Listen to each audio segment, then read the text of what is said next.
There are so many ways to be the good guy. There's your traditional, gooey, infallible, lawful good, taking that step up with superheroes, making it humbling and sad with the tragic hero. You got your everymans, your anti-heroes. But man, ain't villains having a moment? Sure, it's nice when they're obviously the baddie up front, direct, with an evil beard and a pointy hat, but it's not always so simple. This one goes out to the betrayers, the finessers, the antagonists, hidden in plain sight. Guardians of the Galaxy 2 gave fans a long-awaited look at Star-Lord's origin story. The part of Peter Quill that made him all Star-Lordy was his father, Ego. Kurt Russell, charming man, you trust him, right? Well, he's a little celestial in the not fun way, and eventually reveals he is responsible for the tumor that made Peter an orphan. We owe a lot to 2008's Iron Man. It relaunched the career of Robert Downey Jr., jump-started what would become the MCU, fundamentally changing pop culture forever. Obadiah Stane certainly rubbed us the wrong way, advocating stocks and branding over Tony's trauma. Really not interested in giving Tony agency, but how many executives aren't that way? While all executives might be like that, they're not all hell-bent on getting Tony out of the way at any cost, and Obadiah very much was. Quentin Beck showed up as an unfamiliar hero, charming Peter Parker and being a bit of a science buddy, our favorite Marvel trope. But it turns out his charm was as fake as his, well, everything. A little Justin Hammer meets Gilderoy Lockhart. Quentin was a long-suffering Stark employee whose feelings were deftly tap-danced upon by Tony Stark. Rehab and etiquette lessons would do a lot for the MCU. Toy Story. Pizza Planet, Falling with Style, that dreamy cloud wallpaper, so many things that defined a generation. Did I say trauma? Oh yeah, trauma. Our first great betrayal of the series comes in Toy Story 2 with Stinky Pete. We discover Woody's creative origins, Woody's roundup, and meet Jessie. But Stinky Pete's hurt turns ugly and he tries to trap Woody within his display forever. Good thing we had a decade to recover from that hurt because, oof! Toy Story 3 got us good with one of the most sinister turns in animation. The gang is caught up in an incinerator, things are tense, but as they're headed for certain doom, Lotso gets a leg up, climbs a ladder to the off button, but doesn't press it? Is crying onto a movie theater floor helping them clean up? I hope so. Hot Fuzz is a comedy classic at this point, and it has one of the more hysterical, stealthy bad dudes on our list. Frank Butterman is Chief Inspector of Sanford PD, Nick Angel's new HQ. But his helpful attitude around unsolved deaths is not about keeping Angel's blood pressure low. It's super worrying when someone thinks freak accidents are really murders if you in fact did the murdering. In Bioshock, the first of the gaming franchise, you're guided through the grim underwater world of Rapture by Atlas. He's a port in the storm, a life vest, other sea-based vestiges of safety. Except, he's not. At the story's climax, it is revealed that Atlas is actually Frank Fontaine. And in fact, you have to fight him to the death, a boss battle that uses the game's once comforting respawn system against you. Early on in Wonder Woman, the social barricades of the time threaten to impede Diana at a council meeting. Only one person approaches her with gratitude and kindness: Patrick Morgan. Actor David Thewlis, who can more easily manipulate our trust as he's connected in our minds to Remus Lupin, turns out to not only be a bad guy, but the bad guy of all bad guys, Ares. Henri Ducard is a middle-aged man in charge of ninja assassin training in the League of Shadows, which is very normal and I have no questions at all. How about you? While Liam Neeson would have made a cool uncle to Bruce, nope, he's planning to destroy Gotham and is the true Ra's al Ghul. Because Christopher Nolan. That's why. Skipping The Dark Knight, I know Heath Ledger is unforgettable, but the Joker is also painfully obvious as a villain. He's the Joker. We take a look at Nolan's final chapter in the Bat book, The Dark Knight Rises. Miranda Tate has a strength and sophistication that feels as stoic as Bruce's own facade. It seems like she's a genuine intellectual and charitable individual who might challenge Bruce in all the right ways, but turns out she's Talia al Ghul. The apple, the tree, you get it. Hold on to your butts, we're headed for the park. Jurassic Park's Dr. Henri Wu is the chief genetic engineer for InGen. Wu's role has grown over the series, with his immoral motives being fully exposed in Jurassic World and Jurassic World Fallen Kingdom. After over a decade of oopsie-daisies and ominous Ian Malcolm monologues, you'd think a guy would at least take a moderate approach to dangerous gene splicing to feed both his ego and his pockets. Not Wu. Despite gene splicing leading to the highly volatile and unpredictable Indominus Rex and his legal and illegal boss both demanding he destroy all traces, Wu keeps the hybrid DNA cryogenically alive. He makes even more questionable choices in Jurassic Park Camp Cretaceous and is set to be in Jurassic World Dominion, where we're sure he'll make things even more dangerous. Megalomania finds a way.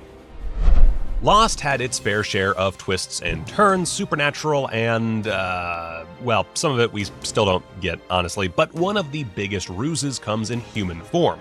In Season 2, Henri Gale entered the camp as a prisoner, overly inquisitive but not immediately harmful. Luckily, the general suspicion that comes with a cursed island means the plane crashees were careful, and Saeed's additional instincts led to the discovery of a male body, the actual Henri Gale. This man, who we now know as Benjamin Linus, would go on to be one of the biggest antagonists in the show, far beyond the scope of whatever one-season arc old Henri Gale would have offered.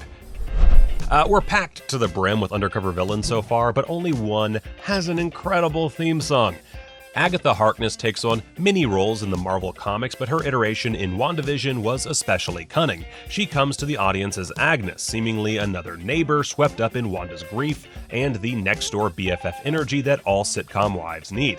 But turns out she's a witch persecuted in the Salem witch trials who feeds off of magical energy, and, man, is Wanda Maximoff one hot dish. Unluckily for Agatha, Wanda fully confronts her grief and harnesses her potential as Scarlet Witch, and ain't no eating to be had. Dinner is not served. Hashtag justice for Sparky.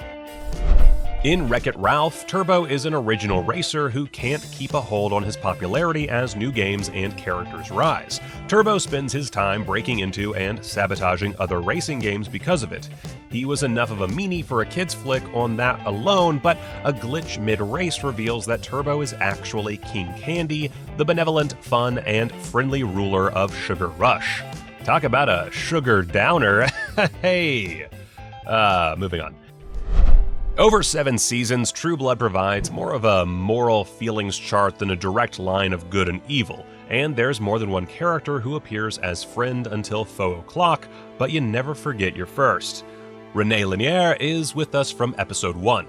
Close friends with human Labrador Jason Stackhouse and good guy Hoyt Fortenberry, Rene wins viewers over easy with his laid-back persona and charming Cajun accent. His all-the-right-moves romance with single mom Arlene and very good job of pretending to be accepting of Sookie's relationship with Bill and vampires in general continue to paint him as a calm center of the show's dramatics and danger. This makes it all the more devastating when he is revealed to be a serial killer responsible for attacking women who date vampires and is responsible for one of the show's most devastating deaths, Gran. Cold-blooded.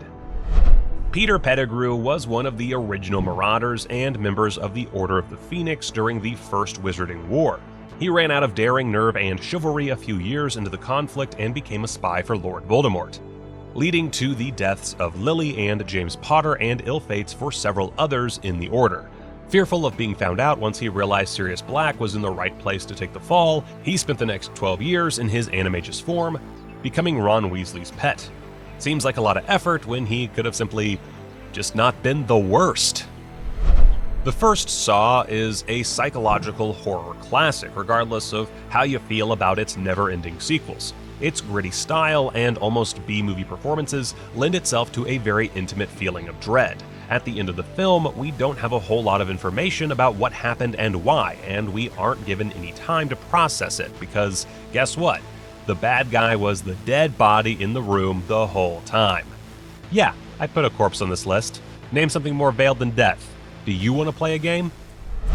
M. Night Shyamalan's Eastrail 177 trilogy started all the way back in the year 2000 with Unbreakable. Elijah Price comes as a kind of mentor to David Dunn, offering him answers after a terrible accident. Elijah, who has always been incredibly frail, has to be matched by someone with incredible strength, someone like David.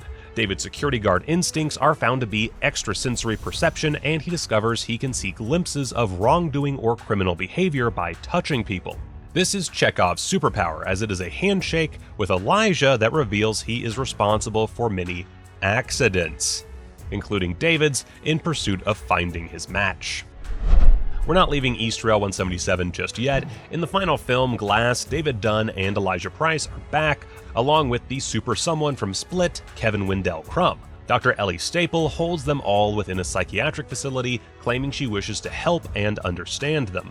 However, the film ends with the demise of all, and Dr. Staple revealing that she works for an unnamed organization that seeks to end all super beings. The John Wick series has had its fair share of villains, people all too willing to make John into a tool and deny him his grief and his peace. It's hard to feel more let down than the time someone unalived your pooch, but John Wick 3 Parabellum rose to the occasion. The Zeus of the mythologically wielded martial arts franchise is Winston, the manager of the NYC Continental Hotel, and Parabellum finds him under investigation by the High Table via the Adjudicator. John goes to the Elder and back again, losing his ring finger along the way so he can once again live a life of servitude, because living is what Helen would want them to do. But he can't bring himself to follow his first order, kill Winston. And Winston convinces him to work together to oust the High Table, but it turns out it was all a power play. At the film's climax, the Adjudicator acknowledges Winston's intellectual power chess, but they aren't willing to let John off the hook. Winston right away shoots John. He shoots John a lot. Sharon has an interesting response to this that seems to imply it wasn't a plan he was in on, so I guess we'll see just how hurt we need to be in the next one. Tomb Raider is the first in Crystal Dynamics' reboot of the Lara Croft-led archaeological adventure game. It's a fresh update, but the usual suspects are at play. Big ol' house, the urge to find relics, kick some butt, continue shoving your absent father trauma at all costs. Here, Lara's stepmother, Anna, has a role to play. She's Lara's tether to her father's estate and later is kidnapped by militarized order and group antagonist, Trinity. Except she isn't. She's a big ol' liar. She's playing you for a fool. She claims to have really loved Mr. Croft in the end, but only entered the picture working for Trinity, and she tries to convince Lara to join them. They keep most of this in the film, too. The problem with most video games is that they are not Silent Hill 2. In Silent Hill, it's easier to ask what isn't an enemy than what is, as your surroundings are manifested by the protagonist's trauma or nightmares, etc., so on, infinity and beyond. It'd be easy to take one look at Pyramid Head and think, ah yes, that's the big bad. But then there's Maria. Maria is James's wife, Mary, except that she isn't. She's a manifestation of an edgy, hot topic Mary because James is a masochist. She spends her time tormenting James and in the end becomes a terrifying hospital bed, sick patient, crucified demon thing for one of the franchise's eeriest bosses. Why was she a bed? James actually smothered his wife because he was tired of her being sick. So maybe James was the villain. 2 for 1. Oh, Kojima. Alien is a science fiction and horror classic, largely because of the fear factor of the star herself, the alien. But there's another little terror on board, and it's Ash, a fellow science enthusiast. No, he's an android working for corporate nightmare Weyland-Yutani, and he's delivering that xenomorph. You can be dead about it if you want to. He doesn't care. The Rush Hour series revitalized the buddy cop flick for the late 90s and early aughts, grounding the hijinks with Chris Tucker and Jackie Chan's on-screen chemistry and their genius in comedy and/or stunts. The duo spin the film looking for triad leader Juntao, only for Juntao to reveal himself a la unsubtle detonator passing. And he's not a Hong Kong smuggler or a separate crime syndicate. He's Thomas Griffin, former police commander, who of course the British consulate never thought to check out. Ghost Ship is a middling horror film that folks tend to love or hate, but neither party is campaigning for it to make the Criterion Collection. partly because it's released through Shout Factory now. Anyway, still, it packs some incredible visuals and one of the loveliest twists on your typical haunting story in the form of Jack Ferryman. Desmond Harrington, who many know from Dexter or Justified, plays the wandering weather pilot with a loose, boyish charm that keeps you from considering he's a soul-snatching demon, despite his name being Ferryman. Ferryman. Hell is one thing, but puns? Come on. Keep your friends close, but anyone even remotely charming in the MCU closer, I guess. Living through all those again, I need a support group, although the betrayal is still nothing compared to that scene in Toy Story 3. At the end of the day, I have never been made an absolute fool by a corpse or a tiny porcelain man on a tricycle, and I hold that in my heart.